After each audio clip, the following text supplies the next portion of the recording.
സംസ്ഥാനക്കാരാണെങ്കിലും ത്വരീഖത്തുകാരാണെങ്കിലുമൊക്കെ അവരോട് നമ്മൾ പറയുന്നു എന്ത്?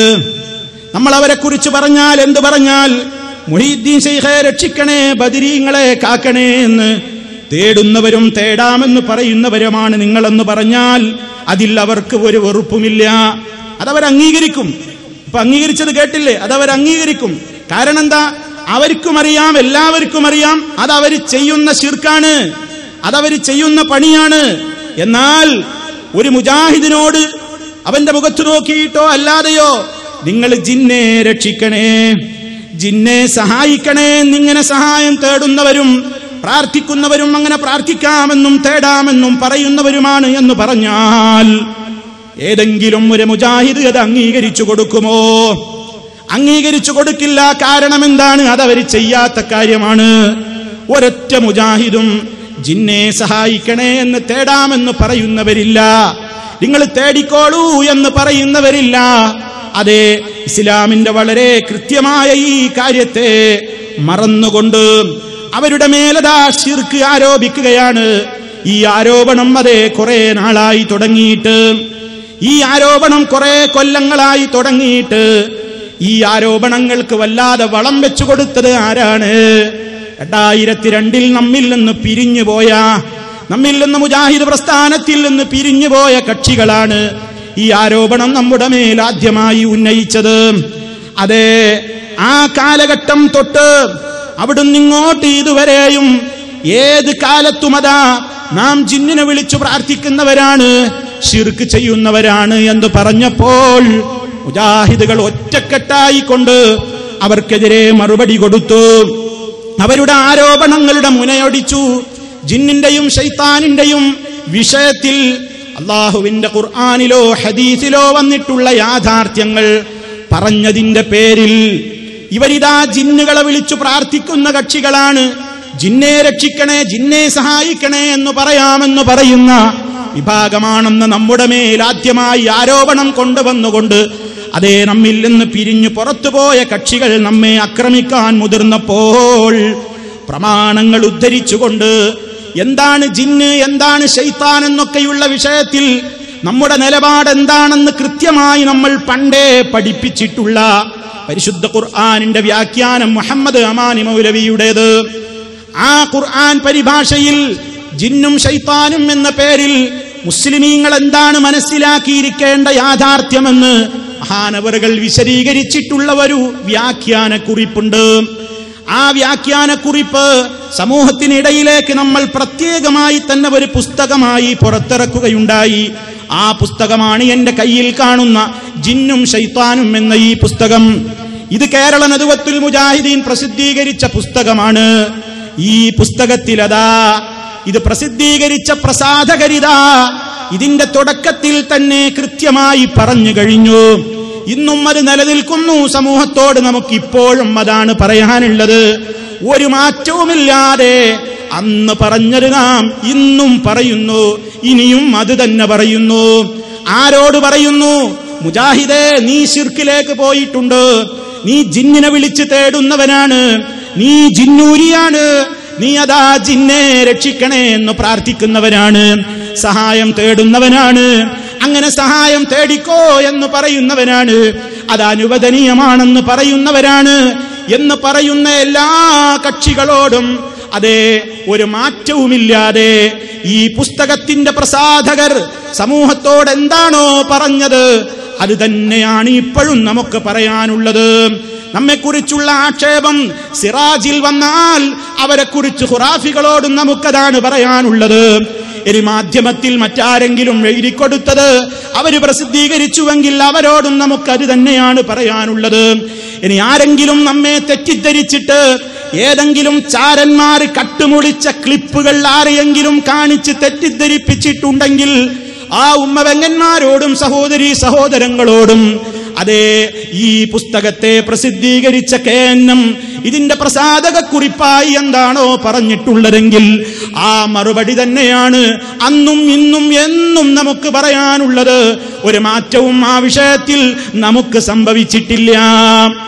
മാറ്റം വന്നത് ആർക്കാണെങ്കിൽ അവരാണ് ചിന്തിക്കേണ്ടത്. നമ്മൾ പണ്ട് പറഞ്ഞയിടത്താണ് നമ്മൾ പണ്ട് പറഞ്ഞിടത്താണ് നിൽക്കുന്നത്. അതേ, എന്താണ് പണ്ട് പറഞ്ഞത് കേട്ടോളൂ. ഇതിന്റെ ആമുഖത്തിൽ അതാ പ്രസാധകക്കുറിപ്പായി ചേർത്ത വാചകങ്ങൾ നിങ്ങൾ കൃത്യമായി ശ്രദ്ധിച്ചോളൂ സഹോദരങ്ങളെ. എന്നിട്ട് തീരുമാനിച്ചോ, നാം ശിർക്ക് ചെയ്യുന്നുണ്ടോ? നാം ജിന്നുകളെ വിളിച്ചു തേടുന്നുണ്ടോ? അതോ അത് ശത്രുക്കൾ പറയുന്ന കേവലം ഒരു ദുരാരോപണം മാത്രമാണോ? അതൊന്ന് ശ്രദ്ധിച്ചു കേൾക്കൂ നിങ്ങൾ. KNM പ്രസിദ്ധീകരിച്ച പുസ്തകത്തിൽ കാണാം, ജിന്ന് പിശാചുക്കൾക്ക് അദൃശ്യജ്ഞാനമുണ്ടെന്നും അഭൗതികമായ മാർഗത്തിലൂടെ നമ്മെ സഹായിക്കാൻ കഴിയുമെന്നും അതിനാൽ അവരോട് സഹായം ആവശ്യപ്പെട്ടുകൊണ്ട് വിളിച്ചു പ്രാർത്ഥിക്കാമെന്നുമാണ് KNMകാരുടെ വാദമെന്നും ഇത് ശിർക്കാണല്ലോ. കേരളക്കരയിൽ നിന്ന് ഇസ്ലാഹി പ്രസ്ഥാനം തുടച്ചു മാറ്റിയ ഈ അന്ധവിശ്വാസങ്ങൾ വീണ്ടും ഇറക്കുമതി ചെയ്തുകൊണ്ട്, അതേ രണ്ടാമത്തെ ആരോപണം അതാണ്. കേരളക്കരയിൽ നിന്ന് മുജാഹിദ് പ്രസ്ഥാനം തുടച്ചു നീക്കിയിട്ടുള്ള അന്ധവിശ്വാസങ്ങളെ വീണ്ടും ഇറക്കുമതി ചെയ്തുകൊണ്ട് ശിർക്ക് പ്രചരിപ്പിക്കുകയാണ് KNM ചെയ്യുന്നത് എന്നുമുള്ള അടിസ്ഥാനരഹിതമായ ദുരാരോപണമാണ് ഇവർ ഉന്നയിച്ചുകൊണ്ടിരിക്കുന്നത്. സുബ്ഹാനക ഹാദാ ബുഹ്താനുൻ അളീം. അതേ, സൂറത്തുൻ നൂറിൽ വന്ന ഒരു വാചകമല്ലേ അത്? മഹദിയായ നമ്മുടെ ഉമ്മ ആയിഷ റളിയല്ലാഹു അൻഹയെ സംബന്ധിച്ച് സഫ്വാൻ റളിയല്ലാഹു അൻഹുവിനെയും കൂട്ടിക്കെട്ടിക്കൊണ്ട് അവരൊരിക്കലും വിചാരിച്ചിട്ട് പോലുമില്ലാത്ത ഹീനമായ വ്യഭിചാരത്തെ സംബന്ധിച്ചുള്ള കുറ്റം ചാർത്തിക്കൊണ്ട് പറഞ്ഞപ്പോൾ അല്ലാഹു റബ്ബുൽ ആലമീൻ അതേറ്റുപാടി അത് പ്രചരിപ്പിച്ച് അതിന് പ്രചാരമുണ്ടാക്കിയ മദീനയിലുള്ള ആളുകളോട്, അതിന്റെ പിന്നിൽ വർത്തിച്ച ആളുകളോട്, അതിന്റെ ഏറ്റവും വലിയ നേതൃത്വം കൊടുത്ത ആളുകളോട്, അതിൽ അറിയാതെ കുടുങ്ങിക്കൊണ്ട് അതിന്റെ സത്യാവസ്ഥ എന്തെന്ന് അന്വേഷിച്ചറിയാതെ അതിൽ കുടുങ്ങിപ്പോയ തെറ്റിദ്ധരിച്ച ആളുകളോട് പോലും എല്ലാവരോടും പറഞ്ഞില്ലേ, നമ്മുടെ ഉമ്മയെക്കുറിച്ചുള്ള ഈ ആരോപണങ്ങൾ നിങ്ങൾ കേട്ട മാത്രയിൽ വലൗലാ ഇദ് സമഅ്തുമൂഹു ഖുൽതും മാ യകൂനു ലനാ അൻ നതകല്ലമ ബിഹാദാ സുബ്ഹാനക ഹാദാ ബുഹ്താനുൻ അളീം. നിങ്ങൾക്കിത് കേട്ട അവസരത്തിൽ ഇങ്ങനെ ഒരില്ലാത്ത ദുരാരോപണം ആയിഷ ബീവി റളിയല്ലാഹു അൻഹയെ കുറിച്ച് സഫ്വാൻ റളിയല്ലാഹു അൻഹുവിനെയും കണക്ട് ചെയ്തുകൊണ്ട് ഇല്ലാത്ത ഒരു ദുരാരോപണം കേട്ട മാത്രയിൽ എന്തുകൊണ്ട് നിങ്ങൾക്ക് പറഞ്ഞുകൂടായിരുന്നില്ലേ? ഇത് ഞങ്ങൾക്ക് പറയാൻ പോലും പാടില്ല, ഇത് സംസാരിക്കാൻ പറ്റിയ കേസല്ല. സുബ്ഹാനക ഹാദാ, സുബ്ഹാനക നീ മഹാപരിശുദ്ധനാണ് അല്ലാഹ്. ഹാദാ ബുഹ്താനുൻ അളീം. ഈ കേട്ടത് വമ്പിച്ച നുണ തന്നെ, ദുരാരോപണം തന്നെ എന്നെന്തുകൊണ്ട് നിങ്ങൾക്ക് പറയാമായിരുന്നില്ലേ? നിങ്ങൾ പറഞ്ഞില്ല എന്ന് ഖുർആൻ ചോദിച്ച സന്ദർഭത്തിലെ ഒരു വാചകമാണ് നമ്മുടെ പ്രസാധകർ ഇതിന്റെ തുടക്കത്തിൽ എഴുതി ചേർത്തത്. വ്യഭിചാരത്തെക്കാളും ഗൗരവമുള്ള ശിക്ഷ, വ്യഭിചാരത്തെക്കാളും വലിയ പാതകമല്ലേ ശിർക്ക് എന്ന് പറയുന്നത്? ഒരാൾ ശിർക്ക് ചെയ്തു എന്ന് പറഞ്ഞാൽ അയാൾ മുശ്രിക്ക്, അയാൾ കാഫിർ, അയാൾക്ക് പിന്നെ നരകം നിർബന്ധമായി, സ്വർഗം അയാൾക്ക് ഹറാമായി, അയാൾക്ക് വേണ്ടി പ്രാർത്ഥിക്കാൻ പോലും പാടില്ല. ആ നിലക്കുള്ള ഒരു മഹാപാതകം ഒരാളെ കുറിച്ച് പറഞ്ഞു കേട്ടപ്പോ ആ വ്യക്തികൾ ജീവിച്ചിരിപ്പില്ലേ? അവരുമായി ബന്ധപ്പെടാൻ സൗകര്യങ്ങളില്ലേ? അന്വേഷിക്കാതെ, എന്താണ് വിശ്വാസമെന്ന് ചോദിക്കാതെ, എന്താണ് അവർ ചെയ്തത്, എന്താണ് അവർ പറഞ്ഞതെന്ന് കൃത്യമായി അറിയാതെ അത് ഏറ്റുപാടി നടക്കുമ്പോൾ അങ്ങനെയുള്ള ദുരാരോപണങ്ങൾ പറഞ്ഞു നടക്കുന്നവരോട് പണ്ടേ നമ്മൾ ഒറ്റക്കെട്ടായി പറഞ്ഞ കാര്യമാണ്, സുബ്ഹാനക ഹാദാ ബുഹ്താനുൻ അളീം. ഇത് വമ്പിച്ച അപരാധം, ദുരാരോപണം തന്നെ. നമ്മൾ മനസ്സിലാക്കണം, ഇതാണ് നമുക്ക് അന്നും ഇന്നും എന്നും പറയാനുള്ളത്. നമ്മൾ പണ്ട് പറഞ്ഞിടത്താണുള്ളത്. നമുക്കൊരിക്കലും ഒരു ജിന്നും നമുക്ക് പ്രാർത്ഥിക്കാൻ വേണ്ട. ജിന്നെ സഹായിക്കണേ, ജിന്നെ രക്ഷിക്കണേ എന്ന് പറയാൻ ഒരു സ്ഥലവും നമുക്കില്ല, ഒരിടത്തു വെച്ചും നമുക്കത് ചോദിക്കാൻ പാടില്ല. അങ്ങനെ പ്രാർത്ഥിക്കുന്നവരില്ല, അങ്ങനെ പ്രാർത്ഥിക്കാൻ പാടില്ല എന്ന് കണിശമായി തന്നെ സമൂഹത്തോട് പറയുന്ന നമുക്കെതിരെ ആളുകളുടെ ഇപ്പോഴും പറഞ്ഞ് ഒരു നുണ നൂറാവർത്തിച്ചു കഴിഞ്ഞാൽ ആളുകൾ വിശ്വസിച്ചേക്കുമോ എന്ന നിലപാട് സ്വീകരിച്ചുകൊണ്ട് ആവർത്തിച്ച് പറയാണ്, അയാൾ ജിന്നിനോട് വിളിച്ചു തേടാന്ന് പറയുന്ന ആളാണ്, ജിന്നെ സഹായിക്കണേ എന്ന് പറയാമെന്ന് പറയുന്ന ആളുകളാണ് എന്ന്. സഹോദരങ്ങളെ, ഈ വിഷയത്തിലുള്ള കൃത്യമായ പഠനങ്ങൾ നിങ്ങൾക്ക് ഈ വിഷയത്തിൽ ഇപ്പോഴും ലഭ്യമാണ്. ബഹുമാന്യനായ എന്റെ സ്നേഹിതൻ ഫൈസൽ മുസ്ലിയാർ അദ്ദേഹം നടത്തിക്കൊണ്ടിരിക്കുന്ന ഈ വിഷയത്തിലുള്ള പ്രഭാഷണങ്ങൾ നിങ്ങൾ കേൾക്കണം, നിങ്ങൾ ശരിക്കും അത് മനസ്സിലാക്കണം. അതുപോലെ തന്നെ ഈ ആരോപണങ്ങളുടെ മുനയൊടിക്കാൻ പണ്ട് മുതൽക്കേ നമ്മൾ സ്വീകരിച്ചിട്ടുള്ള കാര്യങ്ങളുടെ കൃത്യമായ വിവരങ്ങൾ സമൂഹത്തിന്റെ മുമ്പിൽ എഴുതിവിട്ടുകൊണ്ടിരിക്കുന്ന നമ്മുടെ അൽ ഇസ്ലാഹ് മാസികയെ നിങ്ങൾ വായിക്കണം, പഠിക്കണം. അങ്ങനെ കാര്യങ്ങൾ നമ്മൾ വിലയിരുത്തണം. പ്രിയമുള്ളവരെ, ദുരാരോപണങ്ങൾ കേൾക്കുമ്പോൾ അത് കേട്ട ഉടനെ അത് പറയുന്നതിന് ഖുർആൻ വളരെ ഗൗരവത്തോടെയാണ് എതിർത്തത്. പഠിക്കുക, കാര്യം മനസ്സിലാക്കുക. അപ്പൊ സഹോദരന്മാരെ, ഈ കാര്യത്തെ സംബന്ധിച്ച് നമ്മെ പറഞ്ഞവരോടൊക്കെ പണ്ട് മുതലേ നമ്മൾ കൃത്യമായി നൽകിയവർ മറുപടിയാണ് നമ്മൾ ഈ സൂചിപ്പിച്ച് കേട്ടത്. അത് തന്നെ ഈ രൂപത്തിൽ ജിന്നിനോട് നമ്മൾ വിളിച്ചു പ്രാർത്ഥിക്കുന്നവരാണെന്നും അതിന്റെ ആളുകളാണെന്നുമുള്ള വാദത്തെ KJUവിന്റെ പേരിൽ ഇറങ്ങിയിട്ടുള്ള പുസ്തകത്തിലും അതൊരാരോപണം മാത്രമാണെന്ന് കൃത്യമായി തന്നെ രേഖപ്പെടുത്തിയിട്ടുണ്ട്. ഇങ്ങനെ ആരോപണം നടത്തിയ ആർക്കെതിരെയാണോ ആരോപണങ്ങൾ സമൂഹം നടത്തുന്നതെങ്കിൽ ആ കാര്യത്തെ സംബന്ധിച്ച് ബന്ധപ്പെട്ടവരൊക്കെ പറയുന്നു, ഇത് ആരോപണം മാത്രമാണ്, ഇതിൽ കഴമ്പില്ല, ഇത് വെറുതെ നമ്മുടെ മേൽ കെട്ടിവെക്കുകയാണ്. നാം ഒരാളും ജിന്നിനോട് തേടുന്നവരല്ല, വിളിച്ചു പ്രാർത്ഥിക്കുന്നവരല്ല, തേടാമെന്ന് പറയുന്നവരല്ല, അത് അനുവദിച്ചു കൊടുത്തവരുമല്ല, അത് ഹറാമാണ് എന്ന് വളരെ കൃത്യമായി തന്നെ സമൂഹത്തോട് പഠിപ്പിച്ചു കഴിഞ്ഞിട്ടുള്ള യാഥാർത്ഥ്യം.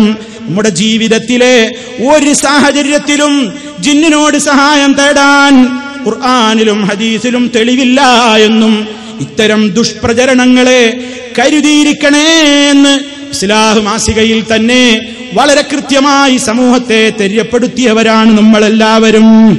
അതുകൊണ്ട് ആരോപണ വിധേയരായ ആളുകളും പറയുന്നുണ്ട് ഞങ്ങൾക്ക് ആ വാദമില്ല.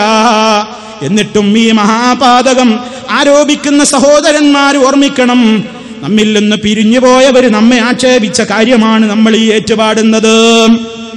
അന്ന് മുതൽ നമ്മൾ ഒറ്റക്കെട്ടായി മറുപടി പറഞ്ഞതാണ്.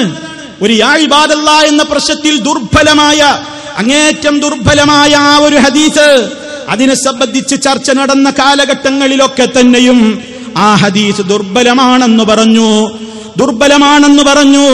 ഇനി സഹീഹാണെന്ന് സങ്കല്പിച്ചാൽ തന്നെയും നമുക്ക് ഭയപ്പെടുന്ന പ്രശ്നമൊന്നും അതിലില്ല, അഥവാ അതിൽ ശിർക്ക് വരുന്നില്ല എന്ന ആ ഒരു നയം പണ്ട് മുതലേ നമ്മൾ ഒന്നിച്ചു പറഞ്ഞ ആ ഒരു നയം 1971 സൽസബീലിലൂടെ ഉമർ മൗലവി പറഞ്ഞ നയം, അതുപോലെ തന്നെ ശബാബിന്റെ താളുകളിലൂടെ 80കളിൽ ചെറിയ മുണ്ടം അബ്ദുൽ ഹമീദ് മദനി പറഞ്ഞിട്ടുള്ള നയം, 2004 ഏറ്റവും പ്രസിദ്ധമായ മണ്ണാർക്കാട് സംവാദത്തിൽ വെച്ച് സക്കരിയ സലാഹി പറഞ്ഞ നയം, അതുപോലെ തന്നെ നമ്മുടെ പ്രഭാഷകരും പ്രാസംഗികരുമെല്ലാം ഈ കൂട്ടത്തിൽ നിന്ന് പിരിഞ്ഞുപോയ കക്ഷികൾ നമുക്കെതിരെ ശിർക്കിന്റെ ആരോപണവുമായി വന്നപ്പോൾ കൃത്യമായി പ്രമാണങ്ങൾ ഉദ്ധരിച്ചുകൊണ്ട് അടുത്ത കാലം വരെ ഒറ്റക്കെട്ടായി അവരുടെ ദുരാരോപണത്തിന് മുനയൊടിക്കുന്ന നിലക്ക് എല്ലാവരും ഒറ്റക്കെട്ടായി സംസാരിച്ച അതേ നയം, ആ നയത്തിൽ നിന്ന് നാം ഒരിക്കലും മാറിപ്പോകരുത്, ആ നയത്തിൽ നിന്ന് നാം ഒരിക്കലും തെറ്റിപ്പോകരുത്. അതേ, പിന്നീട് ചില ചാരപ്രവർത്തനങ്ങൾ സമൂഹത്തിൽ നടത്തിയിട്ട് ആരോപണങ്ങൾ പിന്നെയും തുടരുമ്പോൾ അതിൽ കുടുങ്ങാതെ നാം പണ്ട് പറഞ്ഞ മറുപടികളിലേക്ക് തിരിച്ചു പോകണം എന്നതാണ്. അങ്ങനെ ഒറ്റക്കെട്ടായി നമ്മൾ ഈ ശിർക്കിനെതിരെ സമരം നടത്തണമെന്ന ആഗ്രഹമാണ് ഈ ഉള്ളവൻ സമ്മേളന നഗരിയിൽ പ്രകടിപ്പിച്ചത്.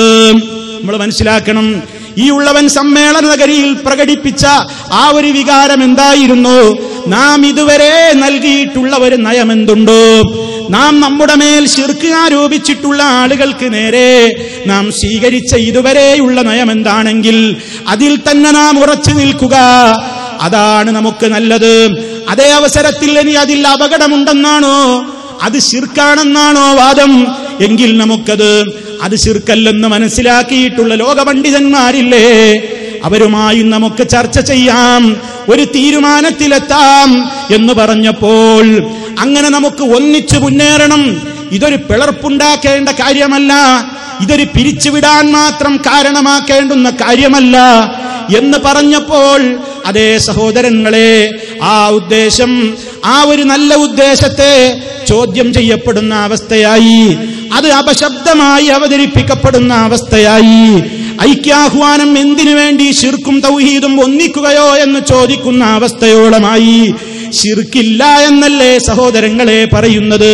ഇനി ഉണ്ട് എന്നാണ് വാദമെങ്കിൽ അതുള്ളവരെ തിരുത്തിക്കൊടുക്കാൻ നമുക്ക് ലോക പണ്ഡിതന്മാരെയും കൂടി കൂട്ടിയിട്ട് ഈ ഇല്ല എന്ന് പറയുന്നവർക്കത് മനസ്സിലാക്കി കൊടുത്തുകൂടെ? അതിനുള്ള ചർച്ചകൾ നടക്കട്ടെ എന്ന നിലക്കല്ലേ പത്രങ്ങളിൽ പോലും അതേ കുവൈത്തിന്റെ കത്തുകൾ പ്രത്യക്ഷപ്പെട്ടത്? കുവൈത്തിൽ നിന്ന് വന്നിട്ടുള്ള നിർദ്ദേശങ്ങൾ അതായിരുന്നില്ലേ? നമ്മുടെ പ്രശ്നങ്ങൾ അറിഞ്ഞിട്ടുള്ള ലോകാടിസ്ഥാനത്തിലുള്ള പണ്ഡിതന്മാരൊക്കെ തന്നെയും നിർദ്ദേശിച്ച ഒരു കാര്യം അതല്ലേ? അതല്ലാതെ ദുർബലമായ ഒരു ഹദീസിനെ ഇനിയും ചർച്ചക്കെടുത്തിട്ട് ആ ദുർബല ഹദീസിന്റെ അടിസ്ഥാനത്തിൽ നിയമങ്ങൾ പഠിപ്പിക്കണം എന്ന് പറയാൻ വേണ്ടിയല്ല. നമ്മിൽ ശിർക്ക് സംഭവിച്ചിട്ടില്ല, നാം ശിർക്കിലേക്ക് പോയിട്ടില്ല. അതിന് നാളിതുവരെ നമ്മൾ സ്വീകരിച്ച ആ നയം തന്നെ സ്വീകരിച്ചുകൊണ്ട് നാം ശിർക്കിലേക്ക് പോയി എന്ന് പറയുന്നവർക്കെതിരെ നാം ഒറ്റക്കെട്ടായി മുന്നേറണം. അവിടെ നമ്മുടെ ശബ്ദം രണ്ടാവരുത്, നാം ഭിന്നിക്കരുത്, നാം ഒത്തൊരുമയോടെ പോണം എന്നാ പറഞ്ഞത്. അതല്ലാതെ നമ്മിൽ ശിർക്ക് ചെയ്യുന്നവരും ഉണ്ട്, തൗഹീദിന്റെ ആളുകളും ഉണ്ട്, അവരൊക്കെ കൂടി ഒന്ന് ഐക്യപ്പെട്ടുകൂടെ എന്നല്ല ഞാൻ ചോദിച്ചത്. അതൊരിക്കലും ഐക്യപ്പെടൂല. തൗഹീദും ശിർക്കും ഐക്യപ്പെടേണ്ട കാര്യമില്ല, അത് ഐക്യപ്പെടണമെന്ന് ഈ ഉള്ളവൻ പറഞ്ഞിട്ടുമില്ല. പക്ഷേ ഇല്ലാത്ത ശിർക്ക് നമ്മുടെ മേൽ ആരോപിക്കുമ്പോൾ അതിന്റെ നിജസ്ഥിതി പഠന വിധേയമാക്കേണ്ടതുണ്ട് എന്നല്ലേ ഈ ഉള്ളവൻ ഉദ്ദേശിച്ചിട്ടുള്ളൂ. നോക്കണം നിങ്ങൾ, ഇത്രയും ലളിതമായി നമുക്ക് മനസ്സിലാക്കാവുന്ന ഒരു കാര്യത്തെ ഇപ്പോഴും പല സഹോദരങ്ങളും തെറ്റിദ്ധരിപ്പിച്ചു കൊണ്ടിരിക്കുകയാണ്. ഹുസൈൻ സലഫി തൗഹീദും ശിർക്കും തമ്മിൽ യോജിക്കണം എന്നാ പറയുന്നത്. സുഹൃത്തുക്കളെ, ഞാൻ അതാണോ ഉദ്ദേശിച്ചത്? അങ്ങനെ തൗഹീദും ശിർക്കും എന്ന് പറയാൻ നമ്മളിൽ ശിർക്കുണ്ടോ? നാം ജിന്നിനോട് തേടുന്നുണ്ടോ? നാം ആ പ്രാർത്ഥന നിർവഹിക്കുന്നുണ്ടോ? ഇല്ല എന്നല്ലേ നമ്മൾ ഒറ്റക്കെട്ടായി പറഞ്ഞത്? അതിൽ തന്നെ നിന്ന് പുറം ലോകത്ത് നിന്ന് നമ്മെ ആക്രമിക്കുന്ന ആളുകൾക്കെതിരെ നാം ഒറ്റക്കെട്ടായി ശബ്ദിക്കണം എന്ന് പറഞ്ഞപ്പോൾ തൗഹീദും ശിർക്കും ഐക്യപ്പെടണമെന്നാണ് പറഞ്ഞത് എന്ന് വരുത്തി തീർക്കുന്നത് അതേ ശരിയല്ല. പക്ഷേ ഒരു കാര്യം എല്ലാവർക്കും ബോധ്യമായി, ഐക്യം പറഞ്ഞതായിരുന്നു അപശബ്ദം, ഐക്യം പറഞ്ഞതായിരുന്നു ഏറ്റവും വലിയ അപരാധം. നമ്മൾ മനസ്സിലാക്കണം, നാം ഇപ്പോഴും പറയുന്നു മുജാഹിദുകളിൽ ഒരിക്കലും ജിന്നിനോട് തേടുന്നവരില്ല, പടച്ച റബ്ബിനോടല്ലാതെ തേടുന്നവരില്ല. ആ ശിർക്ക് മുജാഹിദുകളിൽ ഇല്ല. വളരെ കൃത്യമായി തന്നെ നമ്മളത് സമൂഹത്തോട് പറഞ്ഞുകൊണ്ടിരിക്കുന്നു. അതുണ്ട് എന്ന് ഇപ്പോഴും വാദിക്കുമ്പോൾ മുമ്പ് പറഞ്ഞ അതേ മറുപടികൾ നമുക്കിപ്പോഴും അതേ പറയാനുള്ളൂ. അതുകൊണ്ട് സഹോദരന്മാരെ, ആ കൃത്യമായ മറുപടിയിൽ തന്നെ നമ്മൾ ഉറച്ചു നിന്നുകൊണ്ട് ഒരുമിച്ച് മുന്നോട്ട് പോകണം എന്നത് തന്നെയാണ് ഇപ്പോഴും പറയാനുള്ളത്. എന്നാൽ ചിലപ്പോൾ അപ്പുറത്തുള്ള ഈ സമസ്തയുടെ ആളുകൾ തിരിച്ചു ചോദിച്ചേക്കും, ഈ ശിർക്കാരോപണമല്ലേ നിങ്ങൾ ഞങ്ങളുടെ നേരെയും പറയുന്നത്? ഞങ്ങൾ നിങ്ങളുടെ മേൽ ആരോപണമല്ല പറയുന്നത്. ഞങ്ങൾ പറയുന്നത് നിങ്ങളുടെ മേൽ പറയുന്നത് ആരോപണമല്ല, മറിച്ച് നേരത്തെ തന്നെ നിങ്ങളിവിടെ വായിച്ചു കേട്ടതാണ്, നിങ്ങൾ തന്നെ അത് അംഗീകരിച്ചിട്ടുണ്ട്. ഞങ്ങൾ അങ്ങനെ പ്രാർത്ഥിക്കുന്നവരാണെന്ന് പറഞ്ഞിട്ടുണ്ട്, അതിലൊരു തെറ്റുമില്ലെന്ന് പറഞ്ഞിട്ടുണ്ട്. മാത്രമല്ല അതിനെ ന്യായീകരിക്കുന്നുണ്ട്. നേരത്തെ ഞാൻ വായിച്ചിട്ടുള്ള പ്രസിദ്ധീകരണം നിങ്ങളുടെ ഓർമ്മയിൽ വേണം. മാത്രമല്ല ഏതു പ്രശ്നത്തിലും അതാ മഹാന്മാരോട് വിളിച്ചുകൊണ്ട് സഹായം തേടുന്നു. മഹാന്മാരേതാ എവിടെ വെച്ച് വിളിച്ചാലും വല്ലേ നീലത്തീന്നും എന്നെ വിളിപ്പോർക്ക് വൈകൂടാതു തീരം ചെയ്യും ഞാനെന്നോവർ എന്ന് മഹാനായ ശൈഖ് ജീലാനി റഹ്മത്തുള്ളാഹി അലൈഹി ഏതാ എവിടെ വെച്ചും ജീലാനിയെ കുറിച്ച് മാത്രമല്ല എല്ലാവരെ കുറിച്ചും അതാണ് വിശ്വസിക്കുന്നത്. അതിനുള്ള ഉദാഹരണങ്ങൾ വരെ അവരുടെ പ്രസിദ്ധീകരണങ്ങളിൽ കാണാം. ഞാൻ നിങ്ങളെ വായിച്ചു കേൾപ്പിക്കുന്ന ഒരു സുന്നത്ത് മാസികയിൽ നിന്നാണ്. അതേ ശൈഖ് മുഹയ്യിദ്ദീൻ അബ്ദുൽ ഖാദിർ ജീലാനിയോട് അതേ ഇനി തേട്ടം കൂടുന്ന സമയമാണല്ലോ, ഇപ്പോൾ റബീഉൽ അവ്വൽ അവസാനിക്കാൻ പോവുകയാണ്. ഇനി പ്രവാചക പ്രേമികൾ എന്ന് പറയുന്ന ആളുകൾ ഇനി ജീലാനി പ്രേമത്തിലേക്ക് കടക്കുന്ന സമയമാണ്. ഇനി അങ്ങോട്ട് ജീലാനി ദിനത്തെക്കുറിച്ചുള്ള ചിന്തയായി. അങ്ങനെ ശൈഖ് തങ്ങളുടെ അപദാനങ്ങൾ പറയുന്നു. ശൈഖിനെ വിളിച്ചു തേടുന്നു. അങ്ങനെ ജീലാനി അനുസ്മരണ ചടങ്ങുകളും ജീലാനിയെ വിളിച്ചു തേടാനുള്ള ആഹ്വാനങ്ങളും അങ്ങനെയുള്ള തേട്ടങ്ങളും കൊണ്ട് അതേ പല സ്ഥലങ്ങളിലും അതാ ആളുകൾ ഇറങ്ങാൻ പോകുന്ന ഈ സന്ദർഭത്തിൽ നിങ്ങൾ കേട്ടോ, ശൈഖ് ജീലാനിയെ വിളിച്ചു പ്രാർത്ഥിക്കുന്നതിന്റെ രൂപം. ഒരു സംഭവം പറയാണ്, ഒരു കഥ പറയാണ് ഈ മാസികയിൽ. എന്താണ് പറഞ്ഞത്? ഒരു കൂട്ടം ആളുകൾ അവരുടെ അനുഭവം പറയാണ്. ഞങ്ങൾ സ്വർണവും വസ്ത്രവുമായി വ്യാപാരത്തിന് പോവുകയായിരുന്നു. ദീർഘമായ യാത്രക്കിടയിൽ ഒരു ദിവസം സഫർ 3 ഞായറാഴ്ച ഇരുൾ നിറഞ്ഞ വനത്തിലൂടെ നീങ്ങുമ്പോൾ വലിയ ഒരു കൊള്ളസംഘം ഞങ്ങളെ വളഞ്ഞു. ഞങ്ങളുടെ കയ്യിലുള്ള സ്വർണമെല്ലാം അവർ പിടിച്ചെടുത്തു കൊണ്ടുപോയി. ഞങ്ങൾ കരഞ്ഞുപോയി. പെട്ടെന്ന് ശൈഖ് ജീലാനി തങ്ങളെ ഓർമ്മ വന്നു. എവിടെ നിന്ന് വിളിച്ചാലും അവിടുന്ന് ഉത്തരം ചെയ്യുമെന്ന് പറഞ്ഞിരുന്നു. ഞങ്ങൾ ജീലാനി തങ്ങളെ ഞങ്ങളെ രക്ഷിക്കണമേ എന്ന് പറയുകയും അവിടുത്തേക്ക് നേർച്ച നേരുകയും ചെയ്തു. അതേസമയം കൊള്ളത്തലവന്മാരൊരു കുന്നിനപ്പുറത്ത് കൊള്ള മുതൽ പങ്കുവെക്കുകയായിരുന്നു. അപ്പോഴാണൊരു വലിയ ശബ്ദം കേട്ടത്. അല്പസമയത്തിനു ശേഷം വീണ്ടും അതേ ശബ്ദം കേട്ടു. പൊടുന്നനെ അവരുടെ അനുയായികൾ ഞങ്ങളുടെ അടുത്തേക്ക് ഓടി വന്നു. ഞങ്ങളുടെ സ്വത്ത് മുഴുവൻ തിരിച്ചു തന്നു. നിങ്ങളോട് മാപ്പ് ചോദിക്കുന്നു. ഞങ്ങളുടെ തലവന്മാർക്ക് വന്നു ഭവിച്ചതിനെ ഞങ്ങൾ ഭയപ്പെടുന്നു. അവർ ഞങ്ങളെ കുന്നിനപ്പുറത്തേക്ക് കൊണ്ടുപോയി. അവിടെ 2 തലവന്മാരും മരിച്ചു കിടക്കുന്നുണ്ടായിരുന്നു. അടുത്ത് 2 മെതിയടിയും ഉണ്ട്. മെതിയടികൾ പറന്നു വന്ന് അവരെ അടിച്ചു കൊല്ലുകയായിരുന്നു. എന്താണ് കഥ? കൊള്ളസംഘം വന്നുകൊണ്ട് കച്ചവട സംഘത്തെ ആക്രമിച്ചപ്പോൾ ആ വനാന്തരത്തിൽ വെച്ചുകൊണ്ട് ഈ കച്ചവടക്കാരതാ ജീലാനി തങ്ങളെ രക്ഷിക്കണേ എന്നങ്ങ് വിളിച്ചു പ്രാർത്ഥിച്ചു. അങ്ങനെ വിളിച്ചു പ്രാർത്ഥിച്ചപ്പോഴതാ എവിടെ നിന്നോ 2 മെതിയടി പറന്നു വരുന്നു. ആ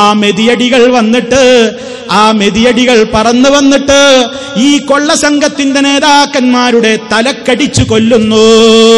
വല്ലേ നീലത്തീന്നും എന്നെ വീളിപ്പോർക്ക് വൈകൂടാവുത്തീരം ചെയ്യും ഞാനെന്നോവർ. ആ വരികളെ സാക്ഷ്യപ്പെടുത്തിക്കൊണ്ട് സുന്നത്ത് മാസികക്കാരൻ പറഞ്ഞിട്ടുള്ള കഥയാണിത്. അപ്പൊ വിളിച്ചപ്പോ വിളിപ്പുറത്ത് ഉത്തരം കിട്ടി. ശൈഖപ്പ ആ സമയത്ത് എവിടെയോ ഉളുണ്ടാക്കാനുള്ള തിരക്കിലായിരുന്നു. പെട്ടെന്ന് അയാൾ എന്ത് ചെയ്തു? ശൈഖ് എന്റെ മെതിയടി ആദ്യത്തെ എടുത്തു വാനത്തേക്ക് എറിഞ്ഞു, രണ്ടാമത്തത് എറിഞ്ഞു.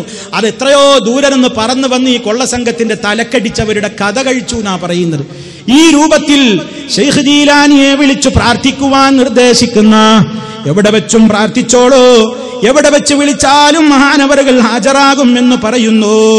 മാത്രമല്ല, ആയതിനാൽ ഈ രൂപത്തിലുള്ള പ്രവർത്തനങ്ങൾക്ക് വേണ്ട എല്ലാ സൗകര്യങ്ങളും പ്രചരണങ്ങളും ഇനിയതാ ഈ മാസത്തിൽ അവർ കൃത്യമായി ജീലാനി ദിനം എന്ന പേരിൽ മുഹീദ്ദീൻ ശൈഖിനോടുള്ള സ്നേഹം പ്രകടിപ്പിക്കാൻ എന്ന പേരിൽ പ്രചരിപ്പിച്ചുകൊണ്ടിരിക്കും. എന്നാൽ സഹോദരന്മാരെ, മഹാനായ ശൈഖ് ജീലാനി റഹ്മത്തുള്ളാഹി അലൈഹി അദ്ദേഹം എന്താ പറഞ്ഞത്? അദ്ദേഹം എന്താണ് പഠിപ്പിച്ചത്? അദ്ദേഹം തന്റെ ശിഷ്യന്മാർക്ക് കൊടുക്കുന്ന ഉത്ബോധനങ്ങളിൽ അദ്ദേഹത്തിന്റെ ജീവിതകാലത്ത് എന്താണ് പറഞ്ഞത്? അദ്ദേഹത്തോടൊരു ശിഷ്യൻ ചോദിക്കുന്നു, ഔസിനി യാ സയ്യിദി, എന്റെ നേതാവേ അങ്ങനെക്കൊരു ഉപദേശം തരണം.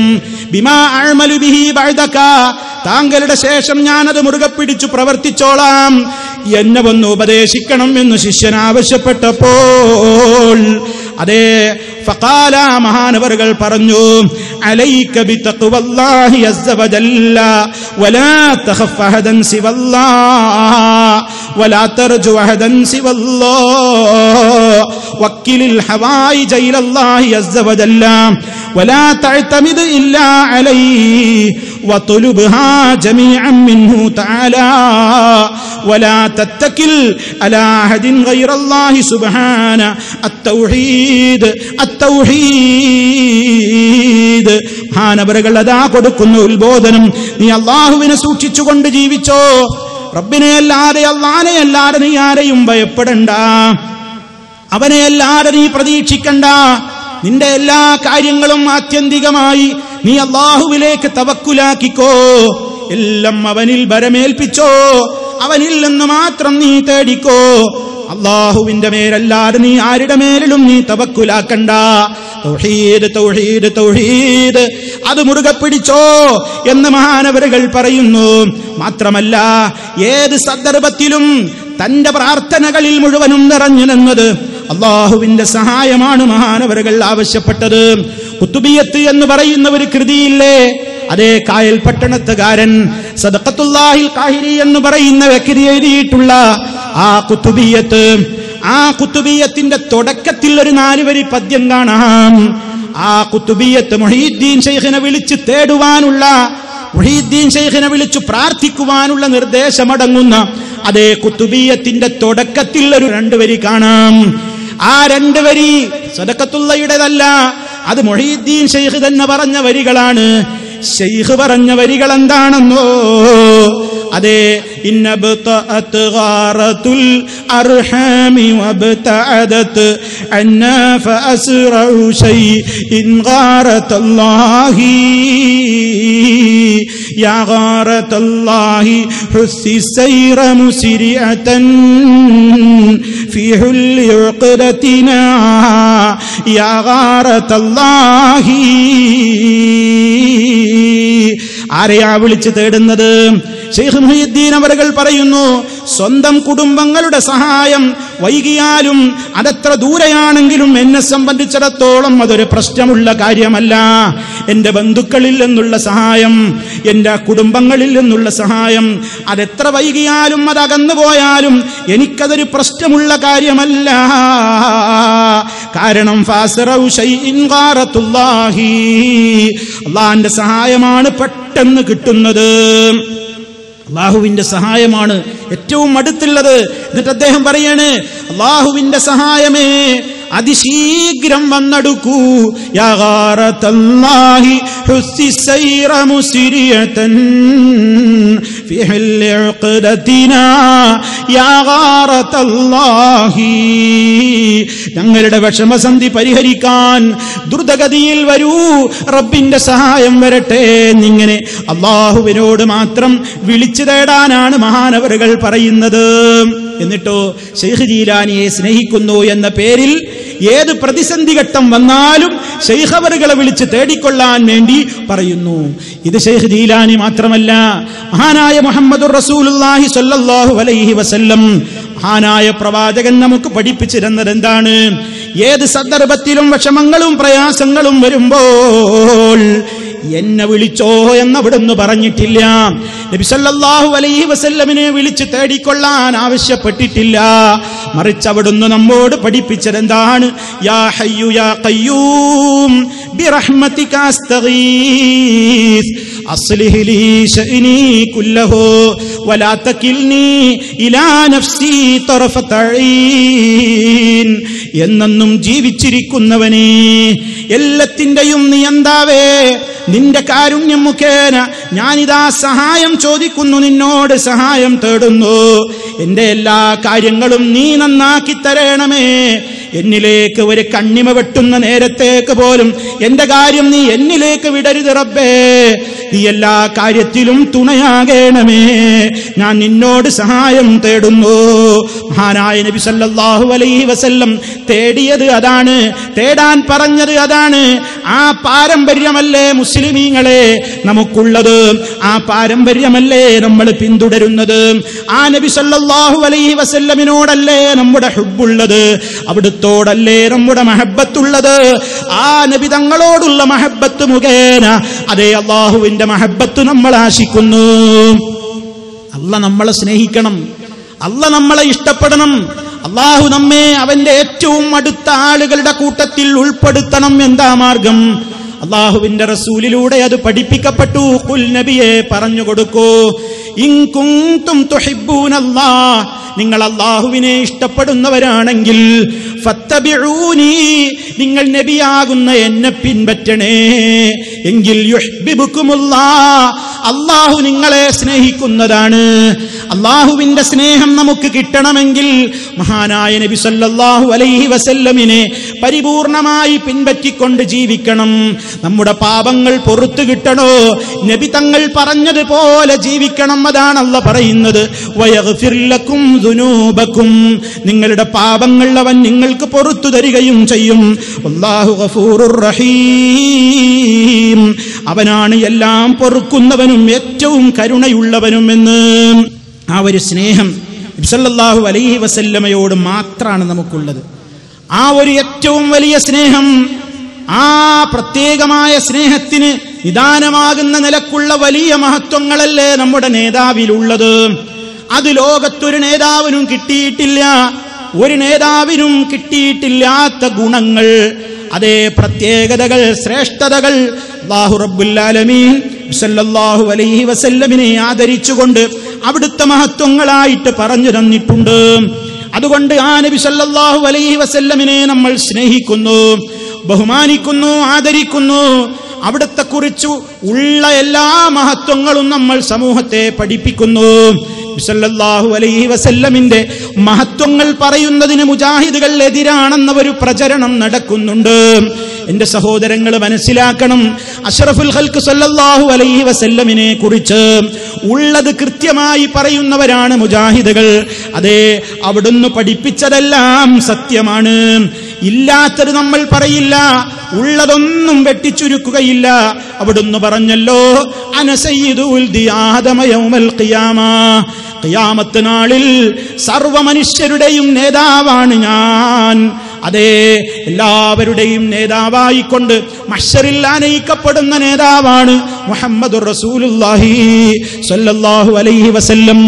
മഹ്ശറിലേക്ക് ആളുകളതാ ഖബർ പൊട്ടിപ്പിളർന്നുകൊണ്ട് വിചാരണയുടെ ലോകത്തേക്ക് ഖബറിൽ നിന്ന് എഴുന്നേറ്റ് പോകുമ്പോൾ ആദ്യമായി ഖബറിൽ നിന്ന് എഴുന്നേറ്റ് പോകുന്ന വ്യക്തിത്വം ഞാനായിരിക്കുമെന്ന് നബി സല്ലല്ലാഹു അലൈഹി വസല്ലം പറഞ്ഞു. ആരും അല്ലാഹുവിന്റെ മുമ്പിൽ വെച്ച് ഒന്നും സംസാരിക്കുവാൻ അതേ ഒരു നിലക്കും അനുവാദം നൽകപ്പെടാത്ത സമയത്തും അല്ലാഹുവിന്റെ പ്രത്യേക അനുമതി മുഖേന റബ്ബിന്റെ മുമ്പിൽ പോയി സുജൂദിൽ കിടന്ന് പടച്ച റബ്ബിന്റെ അനുവാദം കിട്ടുമ്പോൾ മുഹമ്മദേ തല ഉയർത്തിക്കോ, ചോദിച്ചോ, ശുപാർശ പറഞ്ഞോളൂ, നിന്റെ ശുപാർശ ഇതാ സ്വീകരിക്കപ്പെടുന്നതാണെന്ന് പറയുമ്പോൾ അന അവ്വലു ശാഫിഈൻ, ആദ്യമായി അതേ സമൂഹത്തിന് വേണ്ടി, ലോക ജനതയ്ക്ക് വേണ്ടി അല്ലാഹുവിന്റെ അനുമതി പ്രകാരം റെക്കമെൻഡ് പറയുന്ന ഒന്നാമത്തെ വ്യക്തി ഞാനായിരിക്കും. റെക്കമെൻഡ് സ്വീകരിക്കപ്പെടുന്നവരുടെ കൂട്ടത്തിൽ അവ്വലു മുശഫ്ഫഈൻ, റെക്കമെൻഡ് സ്വീകരിക്കപ്പെടുന്നവരുടെ കൂട്ടത്തിലും ഒന്നാമൻ ഞാനായിരിക്കുമെന്ന് നബി സല്ലല്ലാഹു അലൈഹി വസല്ലം പറയുന്നു. എത്രയാണ് അവിടുത്തെ മഹത്വങ്ങൾ, എത്രയാണ് അവിടുത്തെ മേന്മകൾ. മാത്രമല്ല, ആർക്ക് വേണ്ടിയും അതേ തുറന്നു കൊടുക്കാൻ അനുവാദം കിട്ടാത്ത സമയത്ത് മുഹമ്മദുൻ സല്ലല്ലാഹു അലൈഹി വസല്ലം വരുമ്പോൾ മാത്രം തുറന്നു കൊടുക്കുന്നു.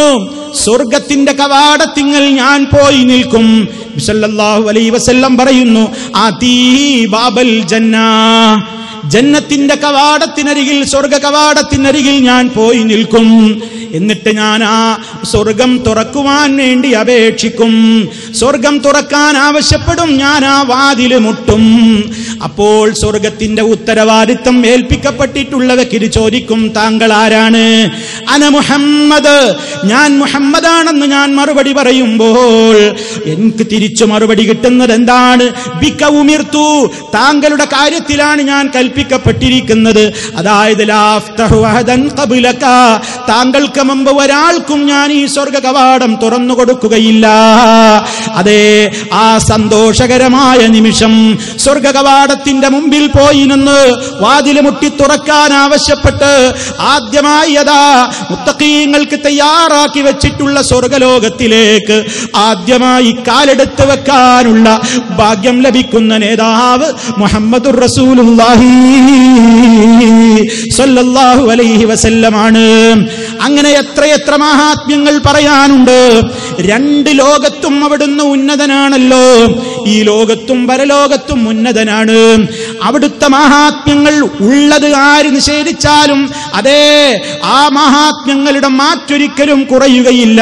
അത് സിനിമയിലൂടെ ആക്ഷേപിച്ചാലും, നോവലുകളിലൂടെ ആക്ഷേപിച്ചാലും, കാർട്ടൂണുകളിലൂടെ ആക്ഷേപിച്ചാലും, മറ്റേതെങ്കിലും ദുഷ്പ്രചരണങ്ങളിലൂടെ ആക്ഷേപിച്ചാലും നേതാവ് നേതാവ് തന്നെ, മഹത്വത്തിന്റെ മാറ്റ് കുറയുന്നതല്ല.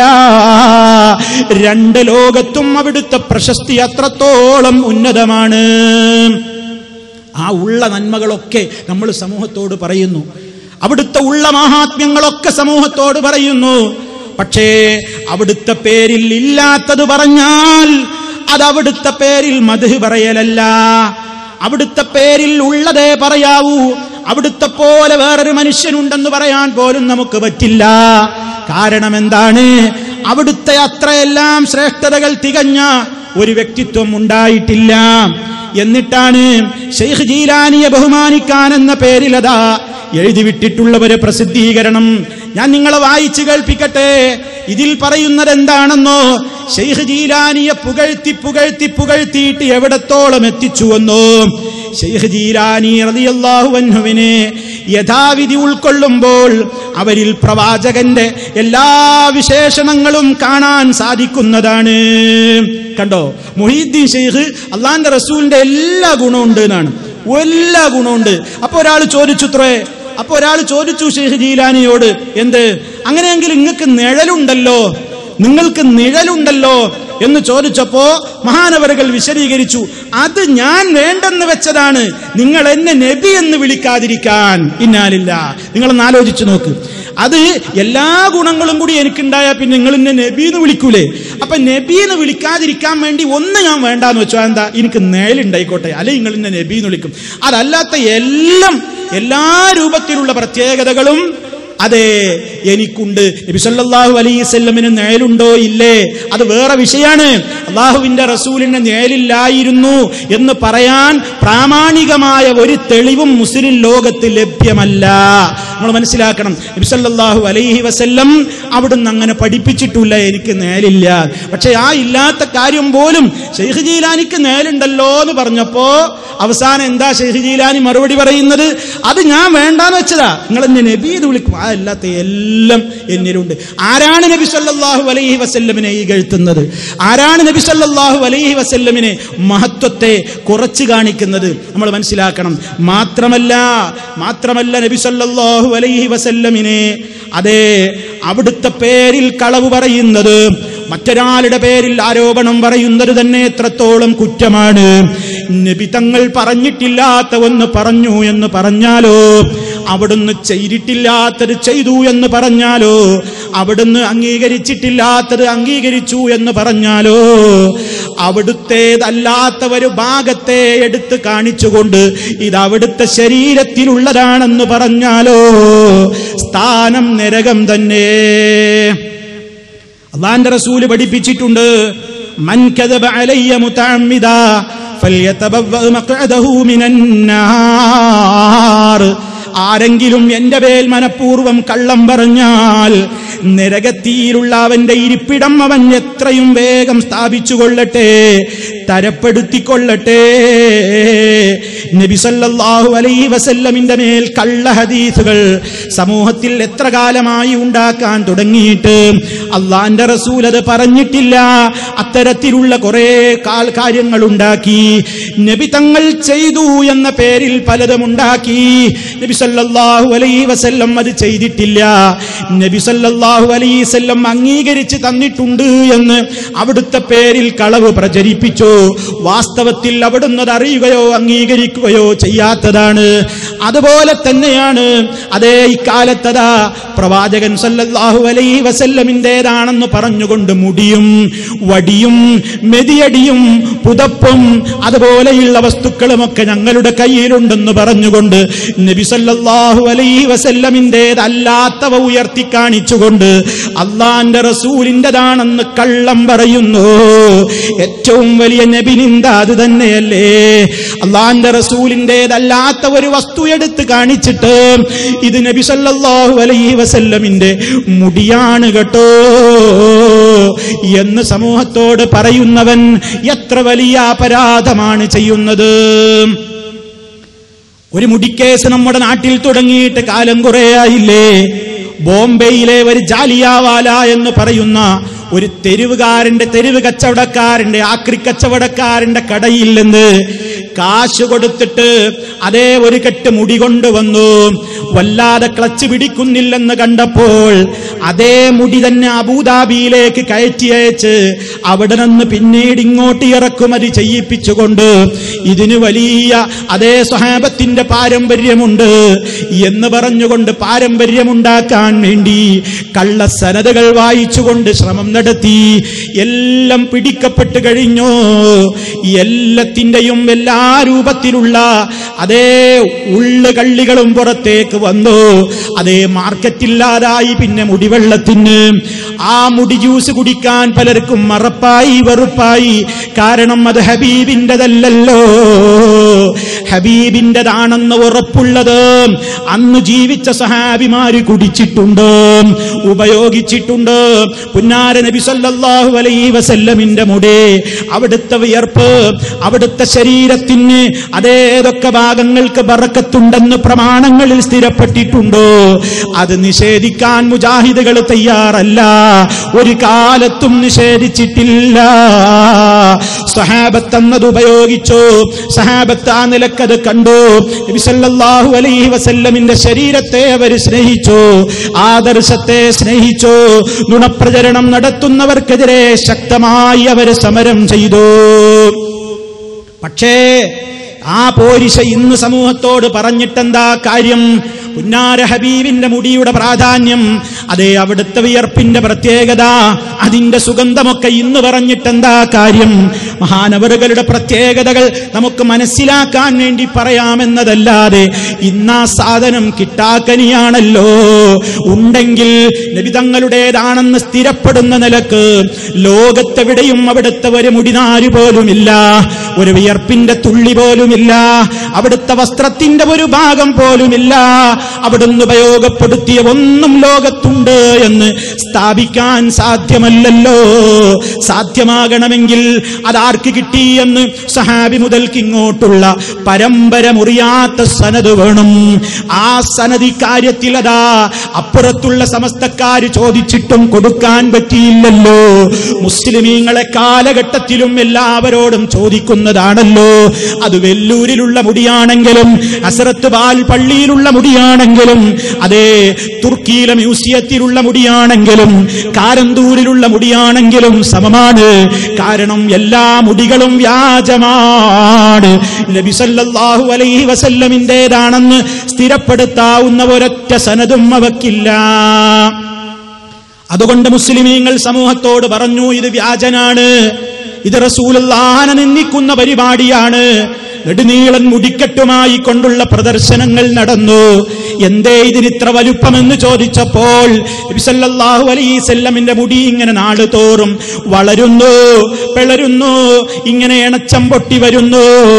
റോഡരികിൽ തൂങ്ങി നിൽക്കുന്ന ആൽമരത്തിന്റെ വേരുകൾ പോലെ നീണ്ട മുടിക്കെട്ട് ഹബീബിന്റെ മുടിയാണെന്ന് പറഞ്ഞുകൊണ്ട് ലോക ജനതയുടെ മുമ്പിൽ നെറ്റുകളിലൂടെ പലതിലൂടെയും പ്രത്യക്ഷപ്പെട്ടപ്പോൾ ന്യായീകരിച്ചത് അങ്ങനെയായിരുന്നില്ലേ? പുന്നാര നബി സല്ലല്ലാഹു അലൈഹി വസല്ലം അതാ 6 വർഷത്തോളം മുടിവെട്ടാതെ മുടി നീട്ടി വളർത്തിയ മനുഷ്യനായിരുന്നു എന്ന് അവിടുത്തെ കുറിച്ച് ഏറ്റവും വലിയ നിന്ദ പറഞ്ഞുകൊണ്ട് നബി തങ്ങളുടെ അതാ വഅജ്മലു മിൻക ലം തറഖത്തു ഐനി വഅഫ്ളലു മിൻക ലം തലിദിൻ നിസാഉ. അങ്ങേക്കാൾ സുന്ദരനായ ഒരാളെയും ഈ കണ്ണ് കണ്ടിട്ടില്ല, അങ്ങേക്കാൾ ശ്രേഷ്ഠവാനായ ഒരാളെയും ഒരുമ്മയും പ്രസവിച്ചിട്ടില്ല എന്ന് പറയപ്പെട്ട പോലെ അത്രയും സുന്ദരനായ അതേ പാപത്തിന്റെ കറപുരളുന്നതില്ലെന്ന് റബ്ബിന്റെ ഏറ്റവും വലിയ ഇസ്മത്തുള്ള മഅസൂമായ നബി സല്ലല്ലാഹു അലൈഹി വസല്ലമിനെ കുറിച്ച് അതേ വികൃതമായ വേഷം അവതരിപ്പിച്ചുകൊണ്ട് അവിടുത്തെ പേരിൽ നിന്ദ നടത്തിയിട്ടുള്ള ഈ പ്രവാചക നിന്ദകന്മാർ അവരുടെ മുടിയുടെ രഹസ്യം വെളിച്ചത്ത് വന്നപ്പോൾ ഓരോ കൊല്ലങ്ങളിലും അതാ പുതിയ പുതിയ നമ്പറുമായി സമൂഹത്തിലേക്ക് ഇറങ്ങുന്നു. ഇപ്പോഴത്തെ പുതിയ നമ്പർ എന്താണ്? ഇപ്പോഴതാ ആ മുടി എല്ലാവർക്കും മനസ്സിലായി, ഇത് ബോംബെയിലെ ഒരു തെരുവിലേതോ പെണ്ണിന്റെ മുടിയാണ്, ഏതോ പെണ്ണിന്റെ മുടിയാണ്, അതുകൊണ്ട് അതിന് മാർക്കറ്റില്ല എന്ന് വന്നപ്പോ ഇപ്പൊ മാർക്കറ്റ് കൂട്ടാൻ വേണ്ടിയതാ അവസാനം എന്താ പ്രചരിപ്പിച്ചത്? പ്രചരിപ്പിച്ചതിന്റെ കോലം നോക്കണം നിങ്ങൾ. ഇപ്രാവശ്യത്തെ അതേ മർക്കസിൽ വിതരണം ചെയ്യുന്ന വെള്ളത്തിന് ഒരു പ്രത്യേകതയുണ്ട് എന്നാ പറഞ്ഞത്. എന്താണ് ആ പ്രത്യേകത? ആ പ്രത്യേകത ഈ ലക്കം സത്യധാരയിൽ അപ്പുറത്തെ സമസ്തക്കാരതാ ഒരു ഹെഡിങ്ങായി കൊടുത്തിരിക്കുന്നു. അവസാനം കാന്തപുരം മണ്ണും കലക്കി. കണ്ടോ, ഈ ലക്കം സത്യധാരയാണ്. ഈ ലക്കം സത്യധാരയിൽ കാണാം അവസാനം കാന്തപുരം മണ്ണും കലക്കി. ഏതാ മണ്ണ്? മൂപ്പര് പറയുന്നു. ഏത് മണ്ണാന്നാ മൂപ്പര് പറയുന്നത്? കേട്ടോളൂ. അതേ, നബി തിരുമേനി സല്ലല്ലാഹു അലൈഹി വസല്ലമക്ക് വേണ്ടി ടിക്കറ്റ് നൽകുകയും, കാന്തപുരത്തെ കുറിച്ചാ പറയുന്നത്, നബി തിരുമേനി സല്ലല്ലാഹു അലൈഹി വസല്ലമക്ക് വേണ്ടി ടിക്കറ്റ് നൽകുകയും അള്ളാഹു കൂടിയാലോചനക്കായി തെരഞ്ഞെടുത്ത ഏക സൃഷ്ടിയുമായ കാന്തപുരം അബ്ദുൽ ഹമീദ് ഫൈസി അമ്പലക്കടവ് എഴുതുകയാണ്. അപ്പുറത്തുള്ള ഈ വ്യാജനെക്കുറിച്ച് അവരുടെ മാസികയിലൂടെ എഴുതുകയാണ്. നബി തിരുമേനിക്ക് വേണ്ടി ടിക്കറ്റ് നൽകുന്നയാളാണ് കാന്തപുരമെന്ന് അതേ അനുയായികൾ പ്രചരിപ്പിച്ചിട്ടുണ്ട്. അതിനെ ചോദ്യം ചെയ്തുകൊണ്ട് എഴുതുകയാണ്.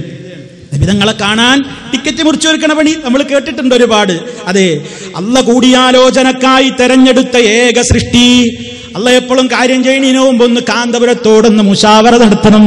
അതെ, അങ്ങനെ അല്ലാഹു മുശാവറക്ക് വേണ്ടി തെരഞ്ഞെടുത്ത ഏക സൃഷ്ടിയുമായ കാന്തപുരത്തിന് വിശുദ്ധ ഖബറിടത്തിലെ മണ്ണും ഇല്ലാത്ത ചന്ദനപ്പൊടിയും ലഭിക്കുക സ്വാഭാവികം മാത്രം. അബ്ദുൽ ഹമീദ് ഫൈസി എഴുതുന്നു. ഇപ്പൊ മൂപ്പരുടെ കയ്യിൽ എന്തും കൂടി കിട്ടിയിട്ടുണ്ട് എന്നാ പറയണത്. നബി സല്ലല്ലാഹു അലൈഹി വസല്ലമിന്റെ ഖബറിടത്തിലെ മണ്ണുണ്ട് പോലും, അവിടെ വിതറുന്ന ഇല്ലാത്ത ചന്ദനപ്പൊടിയുണ്ട് പോലും. അതിനെപ്പറ്റി ആ ഫൈസി പറയുന്നത് ഇല്ലാത്ത ചന്ദനപ്പൊടിയും. ഇനി ഇയാൾക്ക് ഇപ്രാവശ്യം അങ്ങനെയൊക്കെ ഒപ്പിച്ചു. അടുത്ത വർഷം ഏത് നമ്പറാണാവോ ഇറക്കാൻ പോകുന്നത്? ഫൈസി ചോദിക്കുന്നു. അതെ, പുതിയ പുതിയ നമ്പറുകൾ ഇനിയും വരും. ഇപ്പോൾ മുടിവെള്ളത്തിൽ വേറൊരു പ്രത്യേകത, അതിൽ സംസം വെള്ളം ചേർത്ത് പിന്നെ വലിയ ചെമ്പിലേക്ക് ഞാൻ ഒഴിക്കും. പിന്നെ അതിൽ നബി തങ്ങളുടെ ഖബറിടത്തിൽ നിന്ന് കിട്ടിയ മണ്ണ്, അതിന്മേൽ വിതറിയിട്ടുള്ള ചന്ദനപ്പൊടിയൊക്കെ ഞാൻ കൊണ്ടുവന്ന് ഇതിൽ കലക്കുന്നുണ്ട് എന്ന് പറഞ്ഞുകൊണ്ട് നബി സല്ലല്ലാഹു അലൈഹി വസല്ലമിന്റെ പേരിൽ ഇല്ലാത്ത പൊടികളും ചന്ദനപ്പൊടിയും മണ്ണുമൊക്കെ പറഞ്ഞ് അതേട്ട് ഞാൻ വിചാരിച്ചത് അതേ ജാറത്തിൽ നിന്ന് കൊടുക്കുന്ന മണ്ണവിടെ വിതരണം ചെയ്യപ്പെടുന്ന നിലക്ക് തുറന്നു കിടപ്പാണ്, പോയി വാരിക്കൊണ്ടുവരാം എന്നാരെങ്കിലും വിചാരിച്ചു പോയെങ്കിൽ നല്ലതല്ലേ. ആ മണ്ണും കലക്കിയ വെള്ളമാണ് ഞാൻ കൊടുക്കുന്നത്. അതാണിതിൽ പ്രത്യേകം ഹെഡിങ് കൊടുത്തത്. അവസാനം കാന്തപുരം മണ്ണും കലക്കി. ഇയാളെല്ലാം കലക്കുന്ന ആളാ. ഇയാള് മുടിയും കലക്കും, മണ്ണും കലക്കും, എല്ലാം കലക്കും, ദീനും കലക്കും, മുഴുവൻ ഇസ്ലാമും കലക്കും. അങ്ങനെ കലക്കുന്ന ആൾ ഇപ്പൊ അവസാനം മണ്ണും കലക്കി. ഈ രൂപത്തിലെ സമൂഹത്തിലേക്ക് നബി സല്ലല്ലാഹു അലൈഹി വസല്ലമിന്റെ പേരിൽ ഇല്ലാത്തത് കൊണ്ടുവന്ന് അള്ളാഹുവിന്റെ റസൂലിനെ നിന്ദിക്കുന്ന ആ ഒരവസ്ഥയിലാണുള്ളത്. ഇത്തരത്തിലുള്ള വ്യാജന്മാരെയാണ് നാം എപ്പോഴും സൂക്ഷിക്കേണ്ടത്. മറിച്ച് നമ്മുടെ സ്നേഹം ആത്മാർത്ഥമായതായിരിക്കണം, പൂർണ്ണമായി അവിടുത്തെ പിൻപറ്റണം. ചിലത് ഞങ്ങൾ തള്ളും, ചിലത് ഞങ്ങൾ കൊള്ളും എന്ന സമീപനമല്ല നമുക്കുള്ളത്. മഹാനായ നബി സല്ലല്ലാഹു അലൈഹി വസല്ലമിനോട് സ്നേഹമുണ്ടോ? എന്താ വേണ്ടത്? അവിടുന്ന് പറഞ്ഞതിനെ മുഴുവനും അംഗീകരിക്കണം. അതേ, മുഹമ്മദുർ റസൂലുള്ളാഹ്, അഷ്ഹദു അന്ന മുഹമ്മദർ റസൂലുള്ളാഹ്, നമ്മൾ ആ സത്യസാക്ഷ്യവചനം പറയുന്നു. അള്ളാഹുവിന്റെ റസൂലാണ് മുഹമ്മദുൻ സല്ലല്ലാഹു അലൈഹി വസല്ലം എന്ന് നമ്മൾ സാക്ഷ്യം വഹിക്കുന്നതോടുകൂടി അവിടുന്ന് കൊണ്ടുവന്നത് മുഴുവനും സത്യമാണ്. അവിടുത്തേക്ക് കിട്ടിയ വഹിയുകൾ ഖുർആൻ മാത്രമല്ല, നബി സല്ലല്ലാഹു അലൈഹി വസല്ലമിന് കിട്ടിയ വഹിയ് ഖുർആൻ പോലെ തന്നെ നബി സല്ലല്ലാഹു അലൈഹി വസല്ലമക്ക് വേറെയും വഹിയുകൾ കിട്ടിയിട്ടുണ്ട്. അതേ, ആ വഹികളാണ് ഹദീസുകൾ എന്ന പേരിൽ നമ്മൾ മനസ്സിലാക്കേണ്ടത്. ഖുർആനും വഹിയാണ്, ഹദീസും വഹിയാണ്. രണ്ടിന്റെയും കേന്ദ്രം അല്ലാഹു തന്നെ. അതുകൊണ്ട് ഈ രണ്ട് വഹിയും തമ്മിൽ ഒരിക്കലും എന്തുണ്ടാകൂല, ഭിന്നതയുണ്ടാകൂല, പരസ്പര വൈരുദ്ധ്യമുണ്ടാവുകയില്ല. ചില ആൾക്കാർ പറയണ എന്താ, ഞങ്ങൾ ബുഖാരിയിലുള്ള ചില ഹദീസുകളൊക്കെ ഞങ്ങൾ തള്ളുന്നു, ഞങ്ങളത് സ്വീകരിക്കൂല. എന്താ കാരണം? അത് ഖുർആനിനെതിരാണ്. ഖുർആനിനെതിരായ ഒരു വഹയുണ്ടാവില്ല. ഖുർആനിൽ പറഞ്ഞ കാര്യത്തിന് വിരുദ്ധമായി സ്വഹീഹായ ഒരൊറ്റ ഹദീസും വരൂല. മറിച്ച് ഖുർആൻ പറയുന്ന കാര്യങ്ങൾക്ക് പിന്തുണയാകുന്ന കാര്യങ്ങളാണ് ഹദീസുകളിൽ വരുന്നത്. അതിൽ യുക്തിക്ക് വിരുദ്ധമായതുണ്ടാവില്ല. ചിലത് നമ്മൾക്ക് യുക്തി മനസ്സിലായില്ല എന്ന് വേണമെങ്കിൽ പറയാം. ബുദ്ധിക്ക് എതിരായ കാര്യം ഹദീസിൽ, സ്വഹീഹായ ഹദീസിൽ ഉണ്ടാവില്ല, ഖുർആനിൽ ഉണ്ടാവില്ല, സ്വഹീഹായ ഹദീസുകളിൽ കാണില്ല. നമ്മുടെ ബുദ്ധിയിൽ അത് മനസ്സിലാക്കാൻ നമുക്ക് കഴിഞ്ഞില്ല എന്ന് പറയുകയല്ലാതെ യുക്തിക്ക് നിരക്കാത്തത് ഹദീസിന്റെ കിതാബുകളിലുണ്ട്. സ്വഹീഹായി തന്നെ ഹദീസുകളിൽ യുക്തിക്ക് നിരക്കാത്തത്, ബുദ്ധിക്കെതിരായതുണ്ട് എന്ന് പറഞ്ഞുകൊണ്ട് ഹദീസുകളെയോ ഖുർആനിൽ പറഞ്ഞ സംഭവങ്ങളെ തന്നെയോ തള്ളിക്കളയുന്ന പ്രവണത ശരിയല്ല. നമ്മുടെ കേരളത്തിൽ തന്നെ എത്രയോ കക്ഷികൾ അങ്ങനെ തള്ളിക്കളഞ്ഞ് വഴിപിഴച്ചു പോയിട്ടുണ്ട്. പ്രവാചകന്റെ കാലത്ത് നടന്ന ഒട്ടേറെ സംഭവങ്ങൾ നിഷേധിച്ച ആളുകളുണ്ട്. മഹാന്മാരായ പ്രവാചകന്മാരുടെ കാലത്ത് അവരുടെ കൈകളിലൂടെ നടന്ന ഒട്ടേറെ മുഅ്ജിസത്തുകൾ ഖുർആനിൽ പറഞ്ഞവ നിഷേധിച്ചവരുണ്ട്.